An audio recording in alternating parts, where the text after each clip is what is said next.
The sponsor of my stream and podcast is DistroKid. If you want 7% off on your first subscription with DistroKid, release your music to the world on every major music platform. Make sure to go to my website, andrewvanzark.com, and click on the discount link under the tab of DistroKid. The information on this podcast is my opinion and some internet research.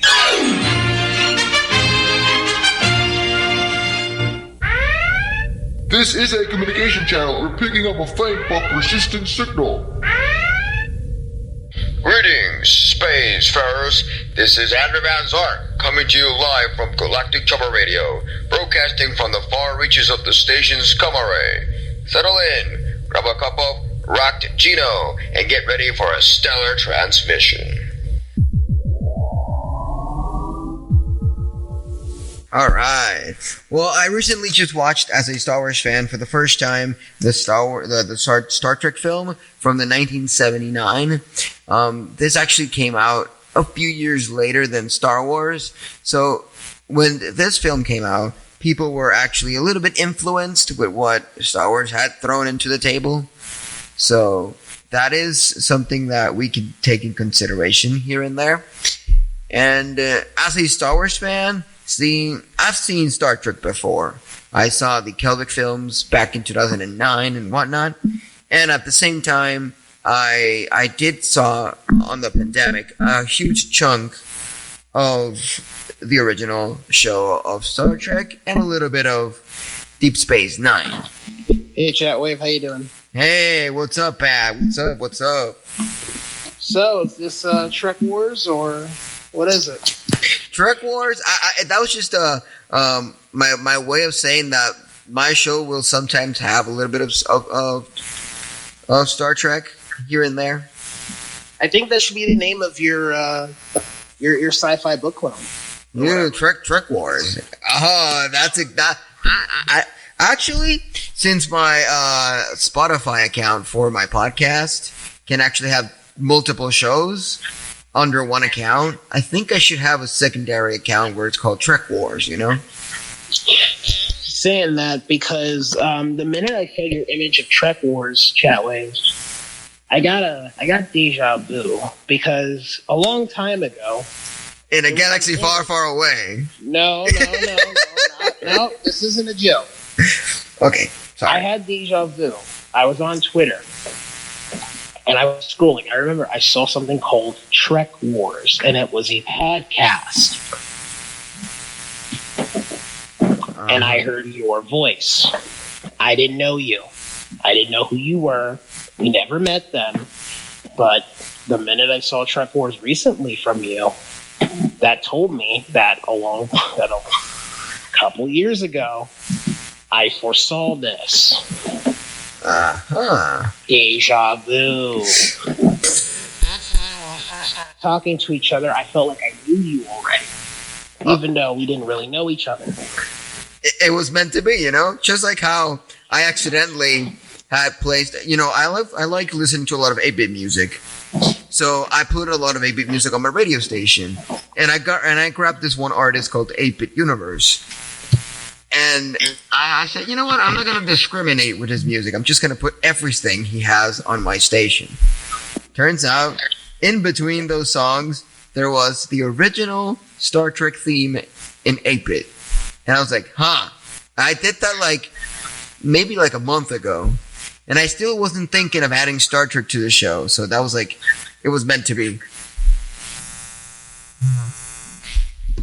So it's interesting, and that deja vu that you had actually is quite amazing. If I might say so myself. Think so? In the meantime, why don't we start listening a little bit to the soundtrack of Star Trek? Because I think Star Trek is amazing, and there is many things we can talk about. At first, I wasn't giving it a chance because I've always been a Star Wars fan and I will be always dead with Star Wars, but giving it such a good chance to Star Trek more than what I've already did as a sci-fi fan, I could say that I've been missing out. But in the meantime, let's listen to the soundtrack, and we're gonna give ourselves a little bit of music break, then we talk, music break, then we talk, how I usually do with my show. So here we go.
That was beautiful. For sure. Of course, I always feel the Star Trek themes are beautiful. Mm-hmm. Man, Compared you know to those Star channels that fuse YouTube themes? Really? Those YouTube channels that fuse movie and TV show themes. I wish one of those channels could take Star Wars and Star Trek themes and just fuse them together. That'd be an orchestra of beauty. Oh, for sure. Especially if they mix it with the, epic versions and the subtle versions of Star Trek. That way we can have subtlety from Star Trek, but epicness of Star Wars at the same time. Themes from Star Trek are really beautiful, and if we can match them with, the epic versions of Star Wars, for example, I think that it would be an amazing thing, because Star Wars for me is epic. For me, Star Wars is an epic thing. See, I both agree then. That's cool. Yeah. I think that Star Wars is more epic and Star Trek is more majestic. Mm-hmm. Kind of does. For sure it does. Oh yeah, you were reading through Path of the Wills. How'd that go for you? I've been reading a lot of books from Star Trek lately, and then I've been also reading your script so far. And I think your script is getting up to something. Getting up to something?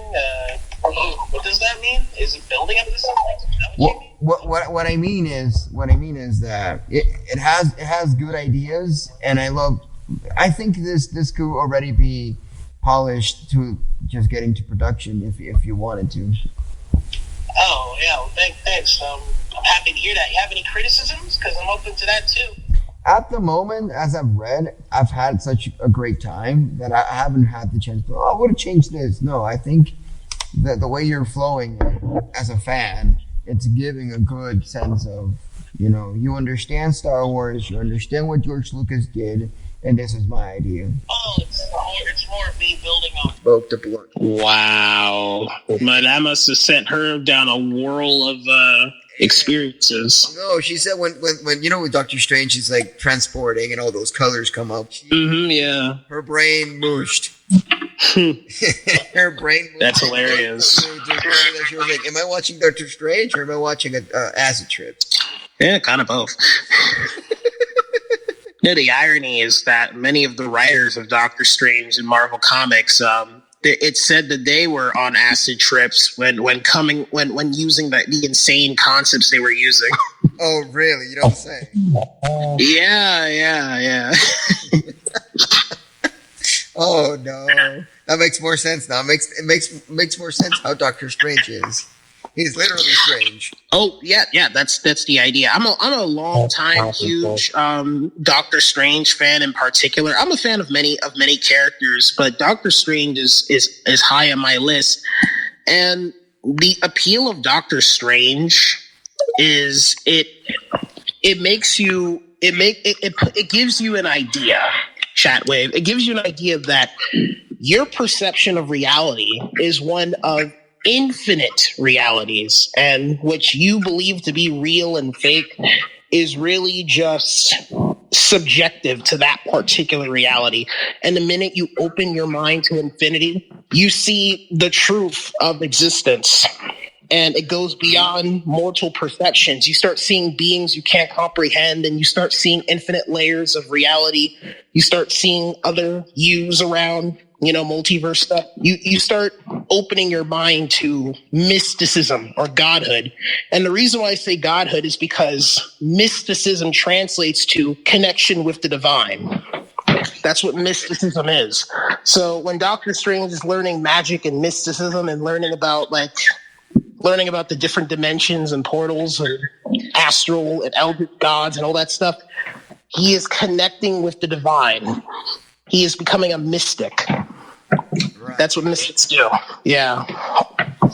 That is quite interesting. And it's funny how I'm trying to discuss here a little bit the first film of Star Trek. And you mentioning the mysticism clearly reminds me of that lady that was programmed by... Oh, yeah. I think that's why the first film of Star Trek got a lot of controversy, because Star Trek is mainly a science fiction, genre-based whatever. And the first movie had crazy mystic concepts that you wouldn't normally, see in Star. Not saying you would never see it, but you wouldn't normally see it. Those scenes with Spock going in and exploring the creator. Oh, that was an acid trip. Yeah, it was. But I would say the mystic stuff isn't the biggest thing that brought issues for people with the first Star Trek movie. It was mainly the endless, boring stares and the ship just going through space, just the drawn out scenes, just to get from point A to point B. That really drove people insane. I guess that's why the common complaint in Star Trek 1 was how boring it was, because of how long it took to get to the point. Yeah, at first I was like, am I watching, those shows they do on Disney Plus of Star Wars? Mm-hmm. Where they show us just the ships? Yeah. I thought, am I watching a full-fledged film, or is this just like a show just showing us space and the ships and everything? Yeah, that's why I said Star Trek is an acquired taste. I told you this in your other Star Trek space, because I can't say most people, but a lot of people don't have the type of patience that Star Trek fans have, and just the philosophical discussions happening back and forth at a long, drawn-out pace. A lot of people, that alone won't grab them. You have to do things that'll get their attention, and that's why I think that's where the Kelvin movies succeed, because the Kelvin films, they don't just do that. They put you in some crazy action-based scenarios, and people say that's too Star Wars-y, but I don't care. I like a good balance, I think, will keep an audience invested. Exactly, and that's why the first time I tried Star Trek was with the Kelvin films back in 2009. Honestly, you know what? This will be a take, ChatWave. I think that's why Wrath of Khan is the most iconic Star Trek film, even to people who aren't Star Trek fans, because there was a balance of action and discussion and debate. It touched all cylinders. It wasn't Star Trek 1. It wasn't long, drawn out, just staring at space and the ships and then just back and forth of conversation and all this confusion. No, you were jumping from point A to point B at rapid speed. It was crazy. Yeah. So Omar, you want to say something? Yes, I want to say something. All right, go ahead. Okay, I'm sorry to say that, because I'm living orphan with my little siblings. I lost my both parents last few years back. I lost my both parents, So right now, life is very hard to me. Sometimes we don't have any food to eat. So I say, let me create this website so I can beg some people to help me. Yes. Well, it's kind of sad what you're going through and all that, but I don't know if I could jump in and help. So I know that even a little amount, we can appreciate it, that I will buy some food to eat. Yeah, I understand, but at the moment I'm a little tight with stuff. So yeah. So anyways, as I was, we were talking here, Lucas Legacy, and we were talking about how slow and boring the first film is. At first I was like, when's this film gonna start? Because when I played it, all I saw was for 3 minutes just space. And that for me was kind of sketchy in many shapes and forms, because I didn't know how to expect. Because when I saw the original show from the 60s, there is a big, hefty amount of action in some scenes. You do get to understand the characters a little better. And sure, I understand that TV does give us more time and more development, but at this point in time, aren't we supposed to already understand the characters, know who Kirk is, know who Spock is? I think the only new character by this point in time was the bald lady, which I forgot her name, the lieutenant. And we're supposed to just go straight at it. But being the first featured film, I think they could have done better. Even though I loved it and I had a lot of fun, and that wormhole scene, it's just hilarious for me. I laugh. ChatWave? Yeah? I don't mean to interrupt you, but my friend over here, Z Wolf, has been on listener. He might want to speak. You think you can send him an invite, if that's okay? It's up to you, though. Great. Cool. There we go. Welcome, Sid. How you doing? Hey, good. How are you? Oh, I'm doing good. So what brings you to this side of the galaxy? Well, I mean, I'm good buddies with Lucas here, with Dan, and Danny Madigan. So I saw them and decided to jump on. I just wanted to touch something on the first Star Trek movie that you're talking about. You're talking about the one from 1979-ish, right? Right, yeah, the really slow one. Yeah, well, I got to keep things in perspective. This is the first Star Trek anything in over 10 years. So, because the show itself was in the 60s and it was canceled. And even though it was beloved, it was a very niche audience. So, which was kept alive through the cartoon, god-awful cartoon in the 60s and that kind of thing.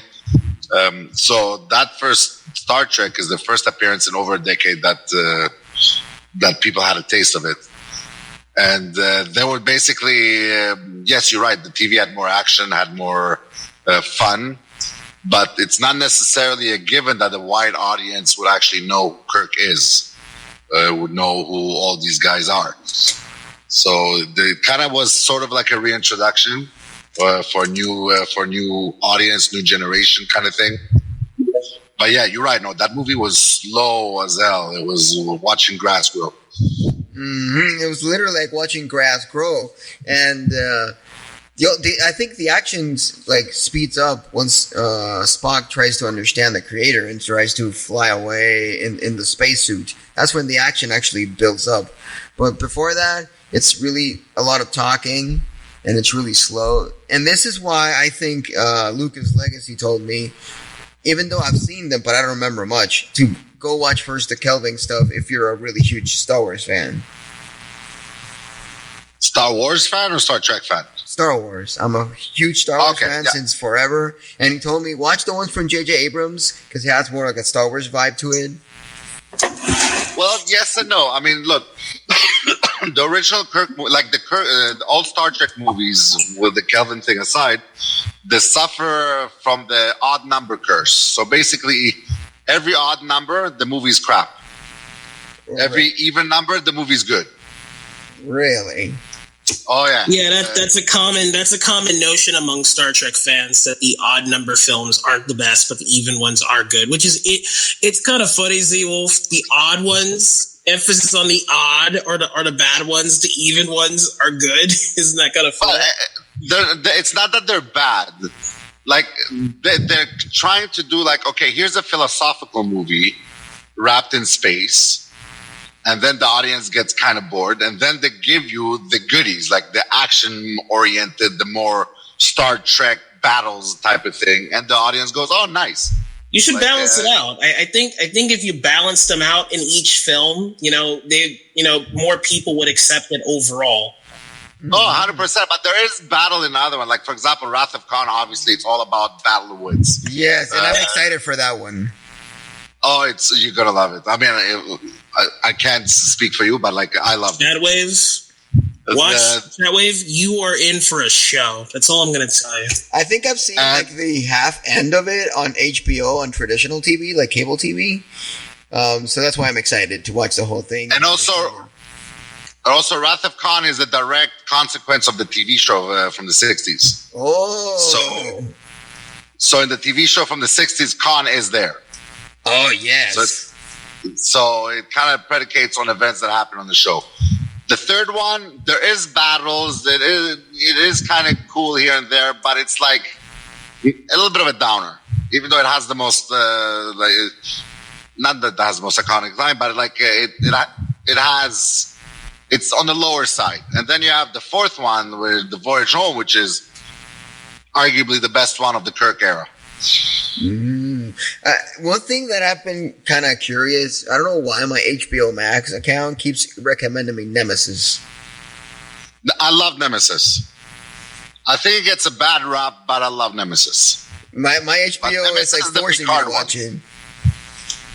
Dude, listen to HBO Max. Nemesis is good, but I mean, a lot of people didn't like it. I loved it. All right, but but that's in the Picard era. The best Picard movie for me is still First Contact. All right, First Contact. That's the other one that I've been getting recommended from the recommendation list on HBO. Yeah, it's very, very good, but you have to have seen the show to understand the context. Yeah. The only shows I've seen are like a big chunk of the 60s show, and I don't know why I skipped The Next Generation, and I went straight to Deep Space Nine. No, don't skip The Next Generation. For me, The Next Generation is my personal favorite. I think it's the best one. That's where they get all the memes from The Next Generation. Not just the memes, but like the societal and the philosophical, the societal dilemmas, so to speak, are very well explored there.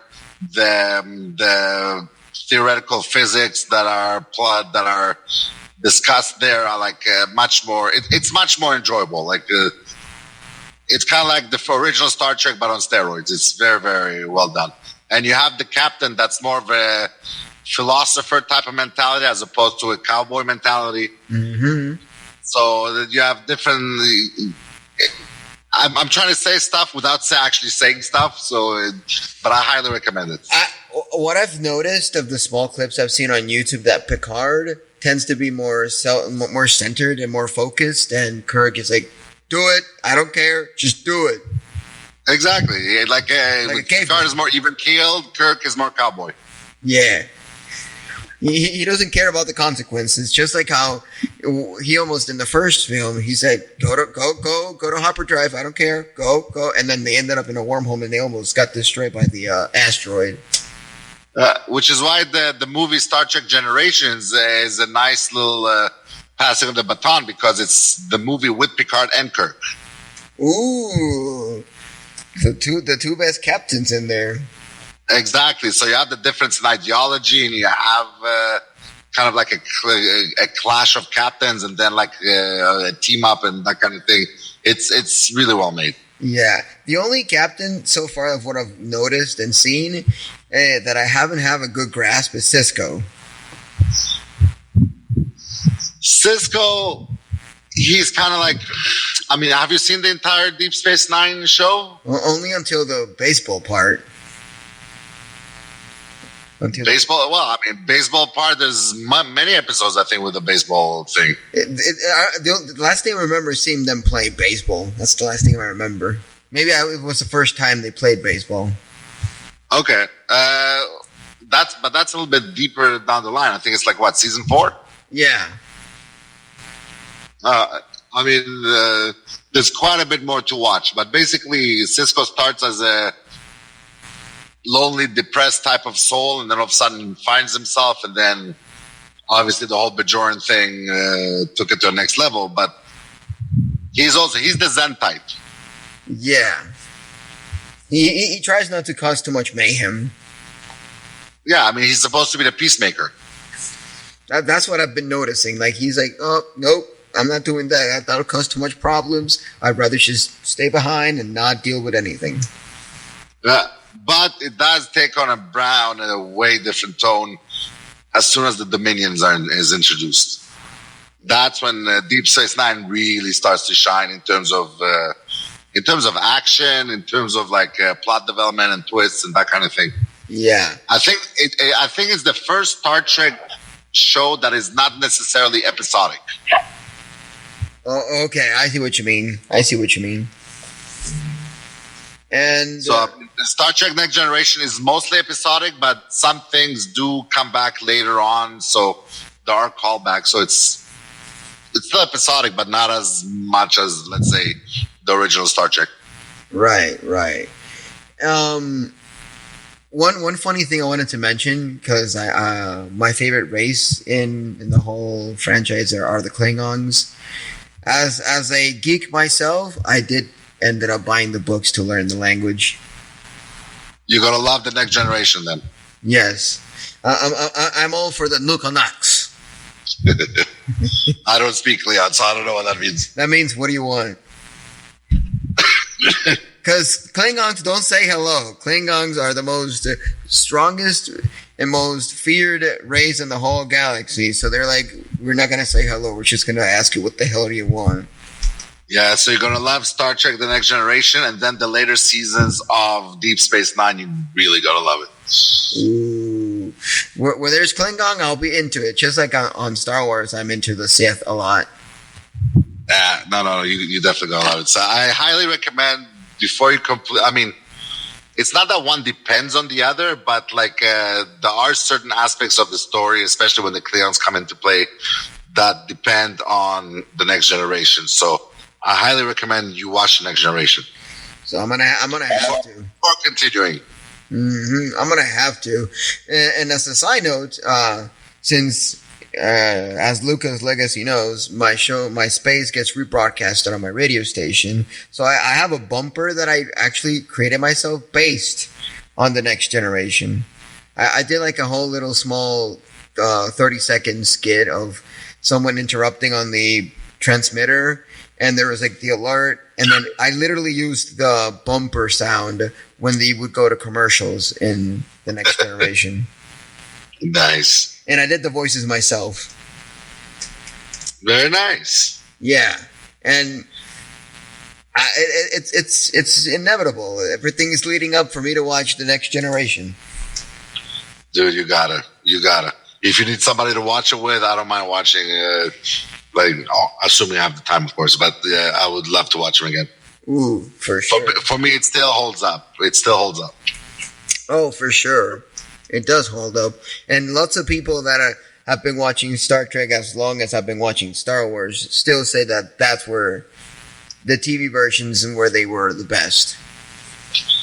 They were the best, but I mean, because they had time to flesh everything out. With the movies, you do have more budget, and you can do more things that you can't necessarily do on TV because of censorship and that sort of thing. Mm-hmm. But the TV show as a whole is a much better ride. Yes. And then I've also been hearing about Voyager. Voyager is cool, but the lesser when you're comparing it to those three. Right. There's another show called Star Trek Enterprise. I think Voyager is much better than that. But to me, it's not as good as Deep Space Nine and Next Generation. Maybe better than the original, but the original one has a special place in people's hearts. So it's a hard comparison. All right. Okay. Good to know. And all I'm giving you is my opinion. Maybe other people have a different opinion, but this is just my opinion. Oh, Star Trek fans are very opinionated. Absolutely. If you have 1,000 fans, you got 1,000 opinions. Exactly. And they all get really mad if you don't follow their opinion. That's right. Look, on the just for devil's advocate thing, Star Wars is the same thing. Everything that has like a huge fan base is the same thing. Yes. And one thing I've noticed comparing Star Trek fans to Star Wars fans is that Star Wars fans tend to be the illogical toxic. Star Trek fans tend to be like more like, here's the facts. This is why you're wrong. Yeah, it's a little bit more science based as opposed to fantasy based. So it's like kind of like the argument between nerds and geeks kind of thing. So I personally still don't know what the difference is. I like both, and I don't consider myself either. But yeah, like it's like, okay, no, the science is started because Star Trek is sci-fi, Star Wars is fantasy. So they play with that angle really, really hard. Like, okay, here's the science of the science fiction, and here's the suspend disbelief part of the fantasy. And those are the arguments I usually hear. Yeah, there's even a parody film that they put the Star Trek, the Trekkies and the Star Wars fans to fight. I don't remember that. Oh, fanboys. Yeah. Fanboys. Yeah. Love fanboys. Yeah, that I've seen like 2 times already, and I always laugh the way they fight and argue each other. Who's better? Who's worse? Exactly. Yeah. But I don't know if you noticed, but like the lead Star Trek guy is Seth Rogen. Oh, really? Yeah, he was with the buck teeth and the Vulcan ears, the whole thing. That was Seth Rogen.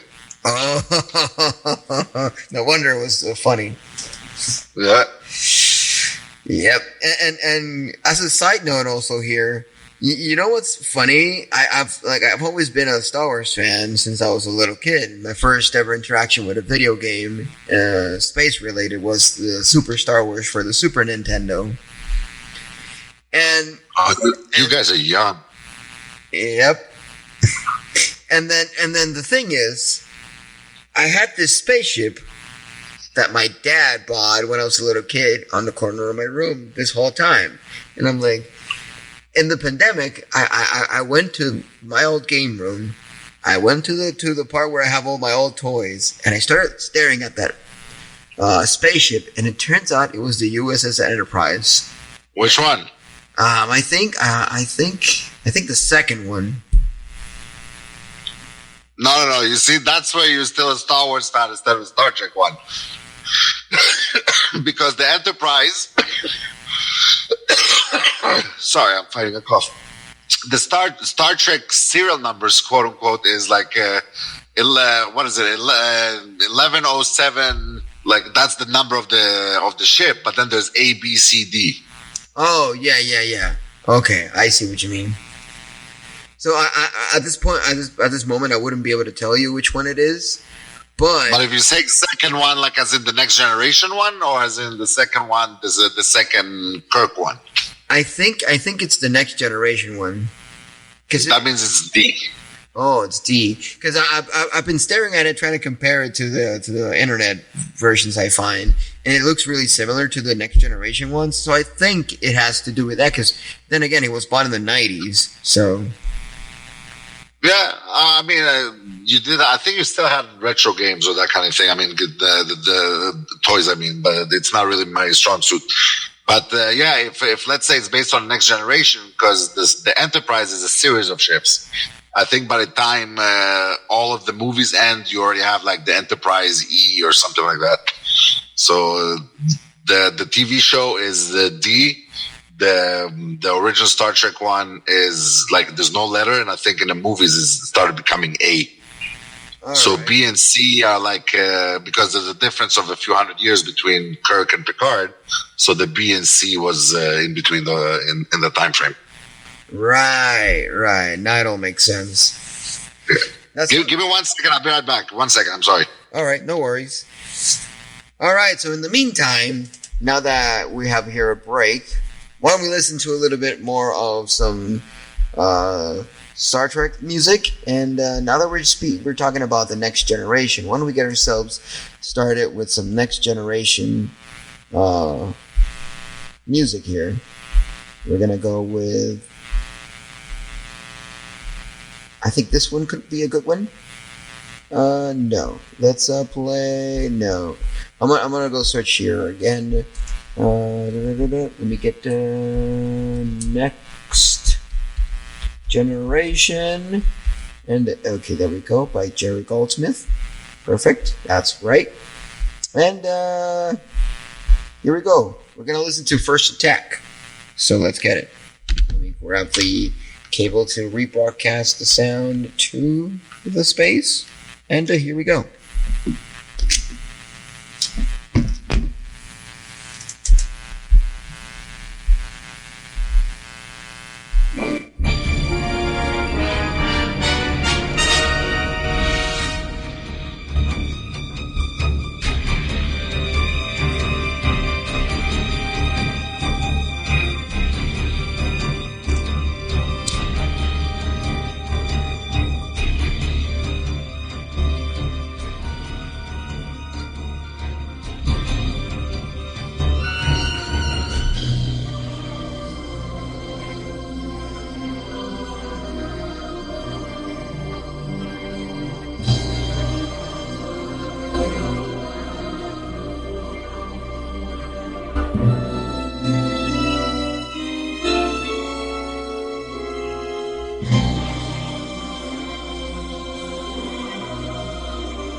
And we're back, and we're gonna have some more fun here on the Star Wars fan watches Star Trek for the first time. Technically, because I've actually been dwelling into Star Trek a little bit, but I just don't feel that confident to speak about it. Not yet, at least. Fake it till you make it. Exactly. Fake it till you make it.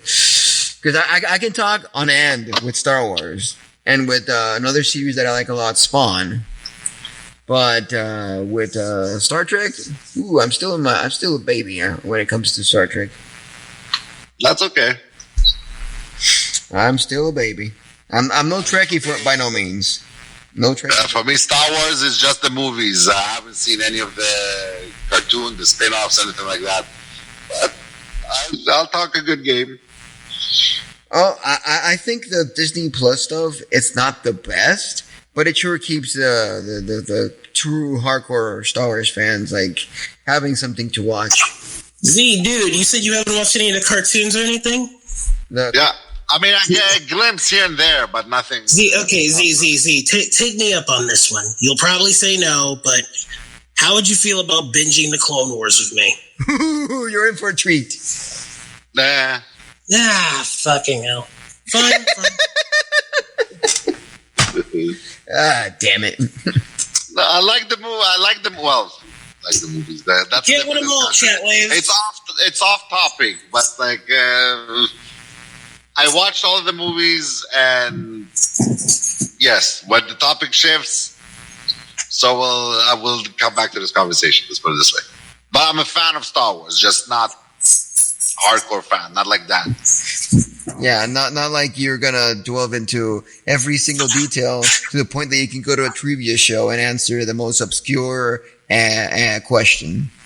Exactly. Like if that line that he meant in the third scene of the second movie, that's referencing a comic book that came out in 1980. No, nothing like that. Actually, I do own a board game of Star Wars, and one of the questions, if I remember, was like, literally, I'm exaggerating the question here a little bit, but it was technically boiled down to like, what underwear did Han Solo had in the minute 5 of scene whatever? And I'm like, it wasn't his underwear? No, it wasn't really the question, the underwear, but it was. No, I know. But it was so damn obscure that even me as a hardcore fan, I was like, I stood there for a good 10 minutes. And I was like, skip, next. No, for me, like obscure details, that kind of thing, as long as it stays within the movie realm, I got something to contribute. But even though Dan doesn't like my takes. Oh, yeah, no. His Star Wars takes. Just his takes in general. Zeal's a good friend of mine. He's helped me a lot over the years. But when it comes to takes, I'd say 50% of the time I like them, 50% of the time I hate them. So, but 100% of the time they're right. No, fuck off. I don't. Just no. Yeah. But you know what? You know what? The cool thing about having a friend like Z-Wolf is that it makes the conversation interesting, because when you just have people that agree with you, conversations get boring. Exactly.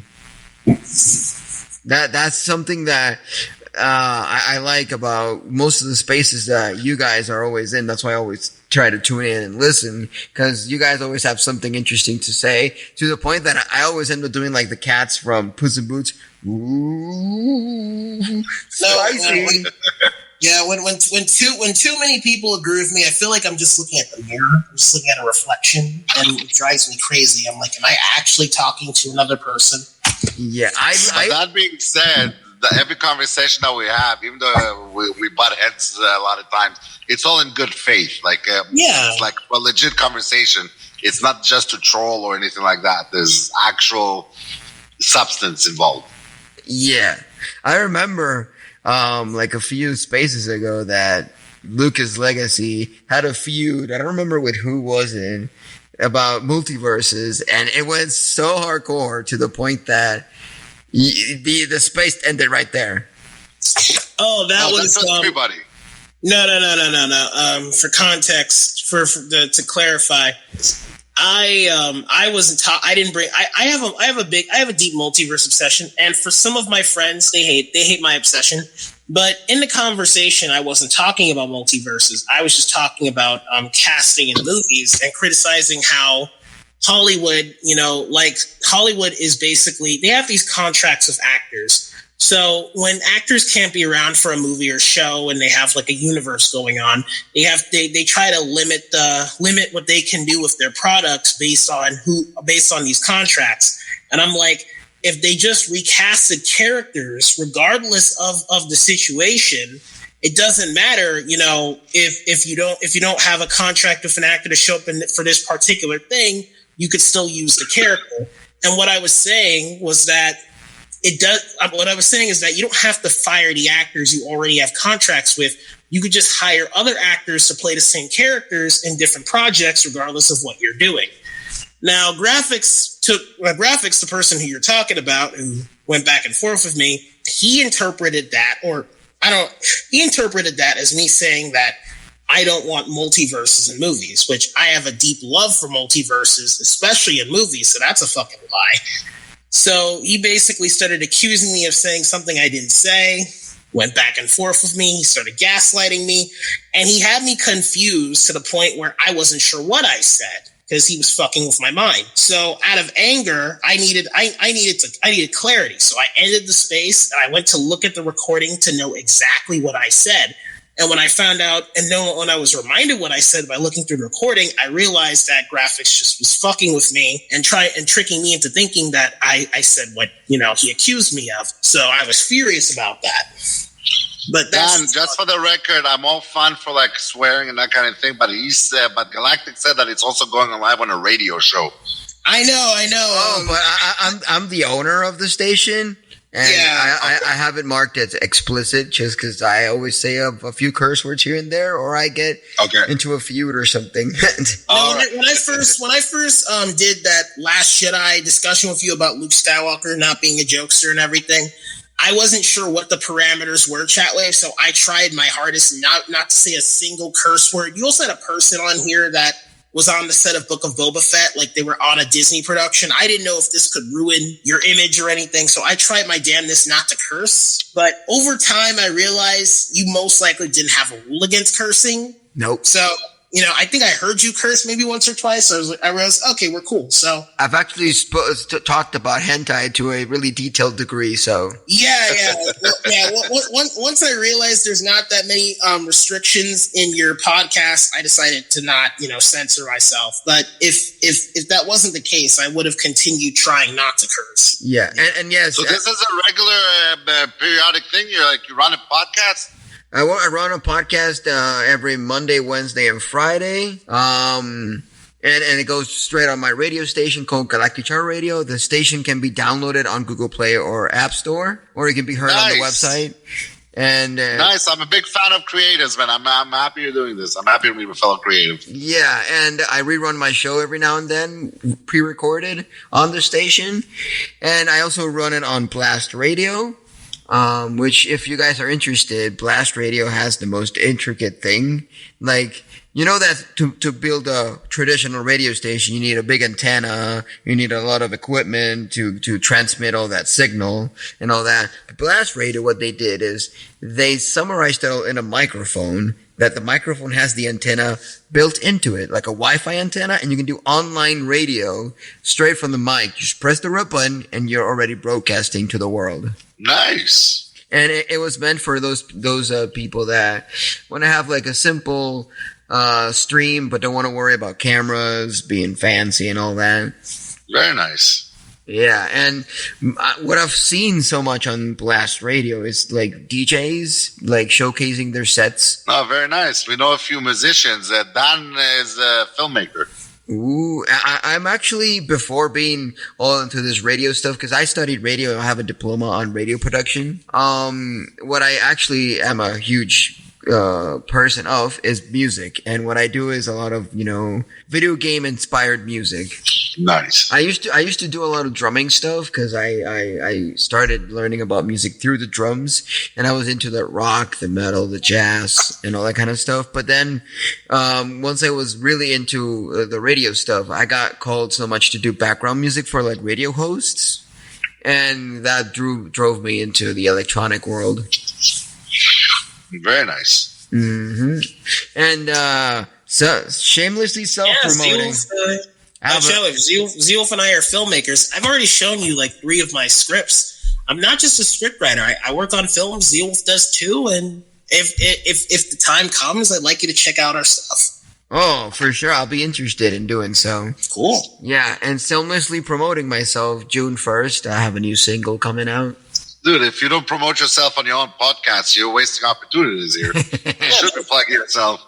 For sure. Right now, today, I Spotify now has this new feature that you can do like audio commercials instead of having to do like a full-fledged commercial like you see them on social media. It's literally just do an audio file promoting whatever you want to promote. You pay $15, that's the minimum, and then for a scheduled time it'll air randomly every 30 minutes on Spotify. Nice. And cool. I just did that for my radio station and my music. So it worked out. You got new followers. So it started today, so I don't know if I got new followers, but I do know that since I started doing this Twitter Spaces thing, because I was a little hesitant to do it, so I was only doing the radio station, and that's it. And when I started using Twitter Spaces, from 300, I'm already up to 450 something. That's beautiful. Mm-hmm. And it's kind of weird and sad how I have 1,000 followers on Facebook, but no one gives a crap. It's 1,000 fake Why followers. not? I don't know. It's just 1,000 fake followers. And most of them are just from bots. That's likely what you're dealing with, bots. Probably bots or random Indians, because I get a lot of Indians liking my stuff. And I'm like, Indians? Oh, no, don't knock on the Indians. Like, they have a very passionate following. I know that I did my Z-Wolf Facebook page, and when I first started out, because my name is Z, it's short for Z-Wolf, because that's the first feature that I've done, that I'm working on, and it's a Dragon Ball based movie.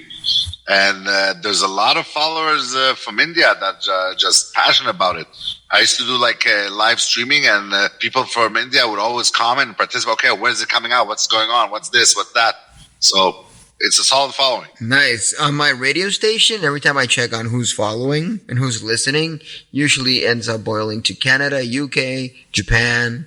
And one time I had someone from Malaysia, and then all of a sudden it went someone from Germany. And I used to have a lot, when I used to do Twitch, I used to have a lot of people from Germany, because I used to stream that mobile game from Star Wars, Galaxy of Heroes or Galaxy of Heroes, something like that. And I used to like stream that a lot, and I got a lot of Germans to follow me. Cool. Yeah. Nice. And before that, what I used to do, because where I upload my music, it's called DistroKid. You probably heard it around.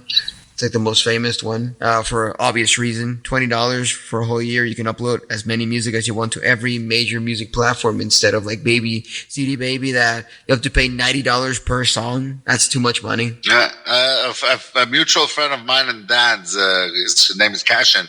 He uploads to SoundCloud. Ooh, recently they added this new feature called SoundCloud Pro, where SoundCloud actually pushes the music to other platforms. Oh, nice. Yeah. Yeah, and the thing is, before I started with all this stuff, which I don't know why I still don't do Twitch anymore. Maybe it's because I got burned out of not having anyone watching me or listening to me. But the thing is, I through DistroKid, I actually became affiliate on Twitch, and I'm still affiliate. I can earn ad revenue if I wanted to, but since no one ever checks out my stuff around that area, everybody just cares about me in Twitter, my radio station, my music, and it dies there. Dude, you got to cater for where your followers are. Exactly. I mean, funny enough, when I opened my production company, I did a Facebook page. And like most of the traffic that goes to my YouTube actually comes to my Facebook, which everybody says is like the lowest form of exposure in terms of the number of people. For me, most of my hits are Facebook. Yeah, Facebook there's a lot of people there, and if you know how to cater it, it works really smooth. Unlike Twitter and other stuff that it's just trolls everywhere. Yeah, for me, Facebook, it works easier because sometimes when I put casting calls or anything like that, or put a shout out for movies I've been involved with, it grew up. I opened it not that long ago, and it's 180 people following, which is not much. I mean, I don't have a huge internet footprint, but that thing grew insanely fast in comparison to my other things. So yeah, I'm a big believer in the Facebook network. Yeah. And it's funny how most producers that I follow that make music on YouTube, they always say, screw Facebook. Twitch is where you're supposed to be at. And I'm like, I tried. When I try to go to Twitch and try to see what I can find, all they were like women in bikinis in a pool talking on camera. No, that's not my thing. No, sorry. Mm-mm. And then the people in the chat, they're not typing. They're one hand typing. Yeah, pretty much. Yeah.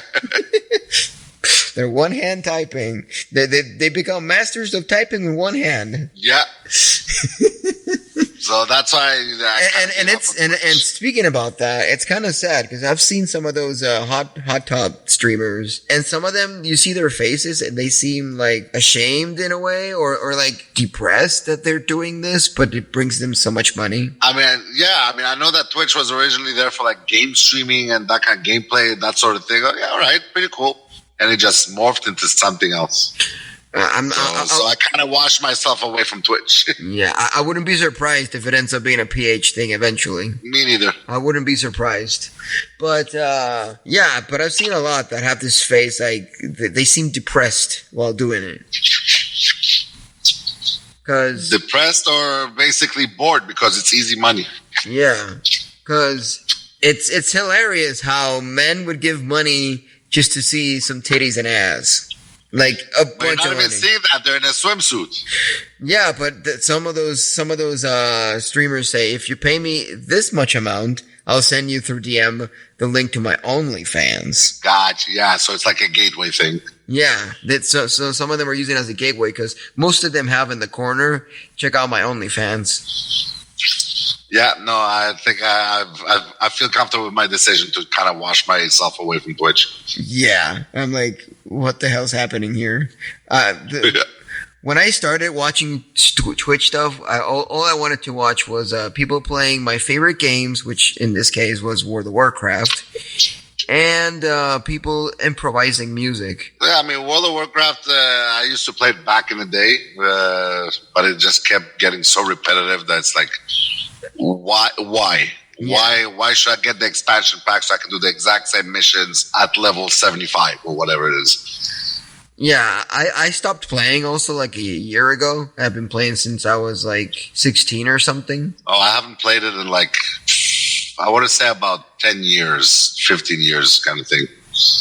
But it is a little repetitive. Most of the stuff we see now, specifically on the classic mode, all you see is people just, I'll carry you for this X amount of gold so I can then get this other gear. And I'm like, is that the thing now? You're not even gonna like legitly raid. You're just gonna get yourself super strong and then just carry other people to just one-shot dungeons and raids. Yeah, no, it just got boring.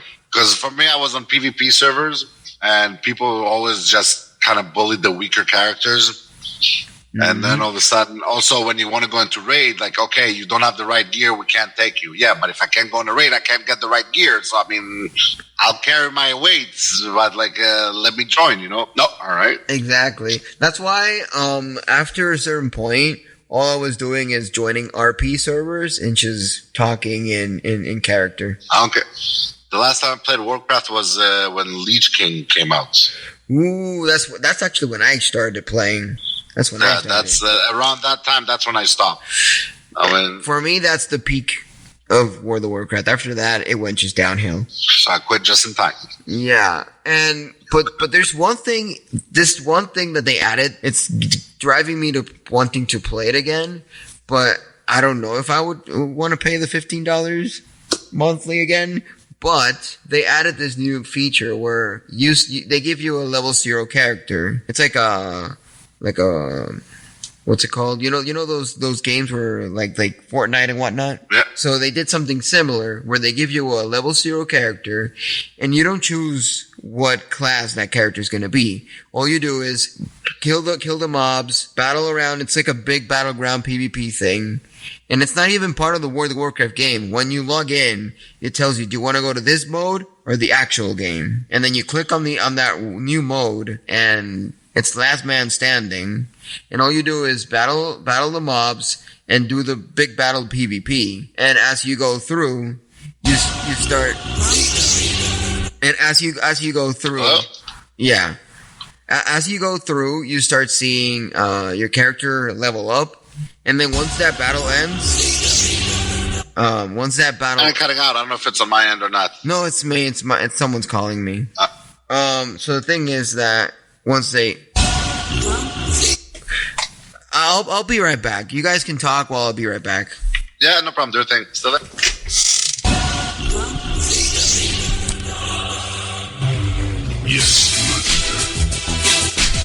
Yeah, I'm eating. Something wrong? No. Somebody was calling Galactic before, so he's away for a few minutes. Oh, okay. So what's up with you? Nothing much. Just unboxing because I was moving this week. When you say boxing, do you mean you're moving boxes or you got two gloves? Yeah, unboxing, I said. Ding, ding, ding. Let's punch each other. Oh, so you're boxing. Yeah, so as I was saying, that mode is literally just you have a level 0 character. As you battle through the mobs and you kill the people around on the online, your character gets like this prompt on the screen saying, "Do you want this skill or this other skill?" And then once the battle ends, that character doesn't exist. And then once you click again, it's sort of like the MOBA sort of flow where the character never has the same skills, and as you battle, it gives you a prompt what skills you want to use in this particular battle. Okay. So I find that mode really interesting in many shapes and forms, because for the casual player, that's really awesome, because it's like when you play those first-person shooter games that you can just log in for a few minutes and kill some people and then log out and call it a night. All right. And I wish they would release that like a separate thing for free, the same way they were releasing some other games for free, you know? Because it doesn't seem like something you would invest money and time. Yeah, Blizzard invented the monthly subscription thing before anything else, so I don't think they'll go into a free version. Yeah. Like, I mean, they used to offer a free version like the first 10 or 15 levels, like, or 20 levels, I think it was, just like to tease you, but that's it. And now they're doing this new thing, which is pisses me off, where if you buy the new expansion before it comes out, you pre-order it, they'll give you for free a token that you can instantly boost to max level with the bare minimum to raid gear straight ahead once the expansion hits to the market. Cool. And that's a cool, neato idea. It brings more people to get it. Because the most important thing of World of Warcraft is not the leveling up. It's actually the end game. So that brings a lot of people wanting to play the end game. But in my experience, it's just a bunch of noobs not understanding anything, already maxed level with bare minimum gear to be in a raid. I gotcha. And then you try to tell them what to do, and they don't even know how to do the raid. Well, that's the thing, right? You have to be involved in it many times to actually be proficient at it. Mm-hmm. So even back then, it was catch-22. You had to get the gear to do it, and if you don't participate, you don't really know how to do it. Yep. And recently they added this thing. I think it was like 3 or 4 expansions after Wrath of the Lich King, where they added the same queue dungeon system to raids. Like, literally, you can just queue up to a raid, no need to know anybody, and 30 people will just pop in randomly on a raid. Nice, and they were not into completion? Yeah. Because we used to have, like, people, as soon as they got their gear, they just dropped out. No, that you can literally go to completion with it. Nice. And you don't have to worry about, not having to chat and be like, hey, can I join your party so I can go to your raid? No, just click on the raid button and 30 random people will just pop in. Nice. Yeah, and someone like... If I would have had that back in the day, I might have kept playing. Yep. And what I liked about that is that, I'm a really bad WoW player, even though I've been playing for so long. I'm really bad at it. I've only played healer. I don't know how to DPS or tank, even though I try sometimes, but I'm not good at it. I only know how to heal. And the good thing about that is that supposedly it links you up with people similar to you, so you won't feel outsmarted or outgeared. Nice. No, for me, when I used to tank, I used to be Paladin. Ooh, So- Paladin. It was way too overpowered. Definitely. I remember when that race came for the first time in Burning Crusade, and people were spamming it on the PvP, and no one could survive. Annoying. Yeah. Because then we had the Paladins from the original game, from the Alliance side. Then we had the ones from the Horde with the Blood Elves, and it was just mayhem. Mayhem for sure. And nowadays, if you remember druids that they can turn into a tree when they're healers, you can't turn into a tree Yes. anymore. So, what do you turn into? Nothing. You literally just stay the same way as you are as a healer. But if you want to use the tree form, it only stays for 20 seconds, and you get like this rampage of healing for 20 seconds. Oh, okay. So it's like a 20-second buff, and that's it. Those healers used to annoy me. There used to be healers just purposely ran and aggroed everybody, and they couldn't get killed because they just kept healing themselves no matter what. Then it took a massive amount of people to just destroy those healers, like the ones that really knew how to use their skill set. Like they were all practically unbeatable. Oh yeah, unbeatable too. It was annoying. Yeah. And me as a PvPer, because I barely raided, as a PvPer, it sucked that I always wanted to be healer because that's the target. Everyone is to kill the healer. Yeah. So I would get ganked all the time, like 10 people like on top of me trying to destroy me. And I'm like spamming on the chat, hey, help here. I don't know. I don't have any attacking skills. And then they were like, what, are you going to cry now? And I'm like, just toxic, salty, wall players. Damn it. I forget this is toxic place. Oh yeah. Yeah. No, I left the moment basically World of Warcraft became like a graphical version of Twitter. Mm-hmm. Trade chat stopped being trade chat a long time ago. It's now just let me troll you chat. Yeah. Talking about the big hairy balls. And I'm like, I don't care about your big hairy balls. Can I have my wrath of the sword of destruction? And then My armor is blue. Give me something here. And then they go like, oh, you mean these nuts? And we're, oh my God, shut up.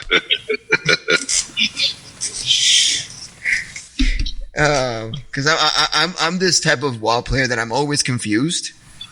I never understand anything until someone explains it to me, or I watch a YouTube video. And every time I asked for something, there was one person that was friendly, and the rest were just insulting me. Yeah, I've had that as well. When you do the pro con list kind of thing with World of Warcraft, after a while, it's just all con. Mm-hmm, for sure. Now they have this new thing, like they added like 2 or 3 years ago, called the Mythics, and the Mythics are just basically your regular dungeon, but you have to speed run it. Oh, no, that's probably after I left. I don't remember that. Yeah, that's something new. That's something fairly new. And now Blizzard, if you go to the official World of Warcraft YouTube channel, every now and then they do competitions of who can speed run the dungeon faster. And it literally has a timer, and you have to do certain things in a specific amount of time. It's annoying. I imagine. Because if there's someone that's really bad and dies, and then they get sent to the beginning of the dungeon and have to walk back, it literally loses minutes. And if the time runs out, you can't finish the dungeon. Oh, that sucks. Yeah, and the thing is that those mythics actually give you a specific set of gear. Yeah, so exactly. I mean, all raids like that, like in dungeon, like you had a specific set of gears. You gotta run them. Yeah, if you want that, you gotta do this. And I'm like, oh, screw it, whatever. Yeah. I don't PvE, so whatever. I don't need a PvE armor. Exactly. Yeah. But anyways, this is Website, andrewvanzark.com. my radio show. It's a pleasure having you all here, talking about all different sorts of geeky stuff. I'm here. So any point in time that I'm on air, you guys can tune in. And if you guys want to download the station and listen to the stuff 24/7, I sometimes not turn on Twitter Spaces, and I say random like breaking news of geeky stuff on the station without having the Twitter Spaces on. So if you guys want to keep in touch with that, I'll be more than happy. Eventually, I'll have an edited version of this space up and running on my podcast platforms and on the station. So if you guys are interested, you can also check that out. So as the show says, may the force be with you and live long and prosper. See you around. Bye-bye. So my stream and podcast is DistroKid. If you want 7% off on your first subscription with DistroKid, release your music to the world on every major music platform. Make sure to go to my website, andrewvanzark.com, and click on the discount link under the tab of DistroKid. Unite for the sound revolution in Galactic ChatWave Radio. Support Anna Zark's original tunes, the polls of our online radio station, and keep the news blazing like Beskar. Click, donate, and hit that PayPal button and join the watch. Keep the tunes alive. This is the way. Greetings, fellow star travelers. This is Andrew Van Zark, your guide through the cosmic wonders of Galactic ChatWave Radio. Join me in the vast expanse of Star Wars every Monday, Wednesday, and Friday at 21 hours EST. Embark on a journey with me as we explore the latest news from the Star Wars galaxy. In our interstellar breaks, bask in the glory of epic film scores, mind-bending IDM tracks, hilarious Star Wars parodies, and the thunderous beats of space metal. The force is strong in our musical odyssey, and you won't want to miss it. For exclusive insights and extra content, navigate our Star Cruiser to www.andrewvanzark.com/news. And, of course, stay connected on X, formerly known as Twitter, for the freshest updates and behind-the-scenes revelations. Andrew Van Zark on Galactic ChatWave Radio, through RYE 633, standing by, where the stars align and the music resonates across the galaxy.